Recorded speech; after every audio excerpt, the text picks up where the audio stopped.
имрӯзҳо телефонҳои мобилӣ ба ҷузъи ҷудонашавандаи зиндагии ҳамарӯзаи сокинон табдил ёфтааст. Агар солҳои пеш истифодаи онҳо бештар ба калонсолон хос буд, имрӯз ҳатто кӯдакон низ вақти зиёди худро бо телефон сипарӣ мекунанд. бисёре аз волидайн барои ором кардани фарзанд ё машғул нигоҳ доштани ӯ телефонро ба дасташ медиҳанд.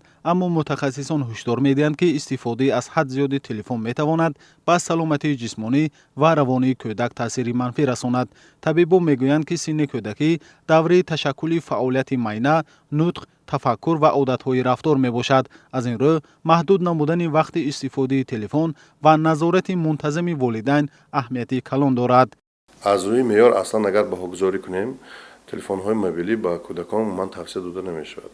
телефонҳои мобилиро мо аз синни 16 сола боло тавсия метиҳем. то синни 16 солагӣ одатан телефонҳои мобилиро умуман тавсия наметиҳем. барои чӣ? барои афзоиши гӯем ки ҳам рӯҳӣ равонӣ ва ҳам афзоиши ақлӣ ва ҳам афзоиши ҷисмонӣ кӯдак телефонҳои мобилӣ зарари моддӣ сахт мерасонад. ман телефонҳои мобилӣ аз худ мавҷҳо хориҷ мекунанд, мавҷҳое ки электромагнитӣ аст ва он мавҷҳо бисёр бемориҳоро дар организми инсон оварда мерасонанд ва ба ғайри он барои афзоиши вазъи ҳолати гӯем ки ҷисмонӣ ва ҳам рӯҳию равонии ақлии кӯдак таъсири манфии худро мерасонанд. телефонҳои мобилӣ барои чӣ истифода бурдан мумкин не дар даврони кӯдакӣ? барои он ки маънаи сари кӯдак дар авҷу дар ҳолати афзоиш аст. ба гуфтаи табибон, истифодаи тӯлонӣ ва нодурусти телефон метавонад ба фаъолияти системаи асаб таъсир расонад. кӯдаконе ки соатҳои зиёд ба экрани телефон нигоҳ мекунанд, бештар аз дарди сар, хастагӣ, паст шудани диққат ва вайроншавии реҷаи хоб шикоят мекунанд. ҳамчунин нигоҳ доштани телефон дар ҳолати нодуруст метавонад боиси каҷшавии гардан ва тағйироти стуммӯҳра гардад. мутахассисон таъкид мекунанд, ки истифодаи зиёди телефон фаъолияти ҷисмонии кӯдакро низ коҳиш медиҳад. кӯдакон камтар ҳаракат мекунанд, бештар дар як ҳолат менишинанд ва ин ба рушди дурусти организми онҳо таъсири манфӣ мерасонад. бинобар ин асабшиносон тавсия медиҳанд, ки кӯдакон телефонро танҳо дар вақти муайян ва бо назорати калонсолон истифода баранд. ба андешии равоншиносон, таъсири телефон танҳо ба саломатии ҷисмонӣ маҳдуд намешавад. вақте кӯдак барои ҳар як гирья ё нооромӣ телефон мегирад, тадриҷан одат мекунад, ки эҳсосоти худро танҳо бо воситаи телефон идора намояд. дар натиҷа ӯ тоқатнопазир шуда пайваста телефон талаб мекунад. бисёр волидайн барои ором кардан барои идора кардани фарзандони худ бештар телефон медиҳад ва дар натиҷа дар фарзандон вобастагӣ пайдо мешавад. ва имрӯз вобастагӣ яке аз муаммоҳои асосии ҳам психология, ҳам педагогика ба ҳисоб меравад. ва вақте ки кӯдак ба телефон вобаста мешавад, ин албатта таъсир мерасонад, таъсири манфӣ мерасонад. агар аз ҳад зиёд агар истифода барад, таъсири манфӣ мерасонад ба рушди равонии кӯдак, ба қобилиятҳои зеҳнӣ ва ба иҷтимоишавии худи кӯдак таъсири манфӣ мерасонад. ва кӯдак дар оянда метавонад ҳам аз ҷиҳати қобилиятҳои зеҳнӣ суст бошад, яъне ки бештар коҳиш ёфтани диққат, суст шудани хотир, паст шудани хоб рафтан ва умуман дар муносибату дар иҷтимоишавӣ, яъне ки дар ҷамъият барои муайян кардани нақши худ ва мавқеи худ бисёр таъсири манфӣ мерасонад.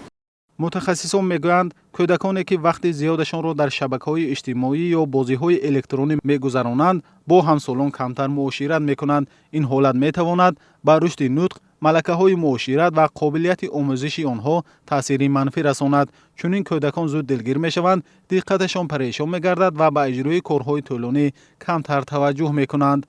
бисёри бемориҳои омосии даруни сар вобаста ба ҳамин телефони мобилӣ пайдо мешаванд. телефонҳои мобилӣ аз зиндагии одамро аз олами гӯем ки реалӣ ба олами маҷозӣ тела мекунад. олимҳо таҳсиқ карданд, ки ба қад кашидани кӯдак зарари манфӣ мерасонад. бинед чӣ гуна мубодилаҳои моддаҳои организмро суст мекунад. اون موجهایی که از خود تلفنی موبیلی جدا میکند مقابلیت بر خوند حتی تاثیرات منفی را میرساند که در ارگانیسم غذاگیری درست نمیشد و افزایش درست نمیشد. از روی نقطه نظری علمی تیپ گویم اگر به چشمانشان ضرر دارد. من تلفن های موبیلی بسیاری آدم ها را به بیخوابی آورده است. تلفن را با هم گرفته خواب کردن ممکن نیست. باید تلفن از سری بالین اقلا یک 8-9 متر باید دور باشد. همه چیز معیار را دوست می‌دارد. اگر انسانیت معیار را در همه گونه حالت ها نگاه دارد، هیچگاه البته این یک نقص ناجوری و بیماری نمی‌آورد. равоншиносон инчунин ба волидайн тавсия медиҳанд ки худ низ намунаи хуб бошанд. Агар калонсолон ҳамеша бо телефон машғул бошанд, кӯдак низ ҳамин рафторро қабул мекунад. коршиносон бар он назаранд ки беҳтарин роҳи пешгирии таъсири манфии телефон ташкили вақти босифат барои кӯдак мебошад. бозиҳои фаъол, китобхонӣ, варзиш, суҳбат бо волидайн ва муошират бо ҳамсолон ба рушди солимии ҷисмонӣ ва равонии кӯдак мусоидат мекунад. барои волидайн мо ҳамчун равоншинос тавсия медиҳем ки имрӯз воқеан мо телефонро аз фарзандон дур карда наметавонем, чунки мо худамонам истифода мебарем, лекин бисёр тавсия психологам хел аст ки ҳангоми истифода бурдан, яъне се қоидаи асосӣ мегӯем ки якум қоида, яъне ки бояд падару модар намуна бошад, чунки фарзанд ба падару модар нигоҳ карда тақлидкорӣ мекунад. дуюм бошад, агар дар хона бояд ҳангоми истифода бурдани телефонҳо падару модар бояд қоидаҳо гузорад, яъне ки қоида ҳангоми хӯрдани таом бояд телефон истифода бурдан мумкин нест, яъне ки маҳдуд кунад, яъне ки як вақти муайян, масалан дар давоми рӯз я зиёда аз 1 соат ё 2 соат истифода бурданаш мумкин аст, ё пеш аз хоб рафтан 1 соат пеш аз хоб рафтан умуман телефон истифода бурда намешавад, чунки бисёр ба тамоми ҳамин қобилиятҳои равонии ҳам калонсон ҳам кӯдак таъсири манфӣ мерасонад. қоидаи сеюм бошад, бояд падару модар ба фарзандон бештар таваҷҷӯҳ кунанду, яъне ки бештар барои иҷро кардани варзишҳо, якчанд машқҳои ҷисмонӣ, хондани китоб, умуман барои бозиҳои зеҳнӣ ва аз ҳама асосияш бо фарзандон муошират кунад.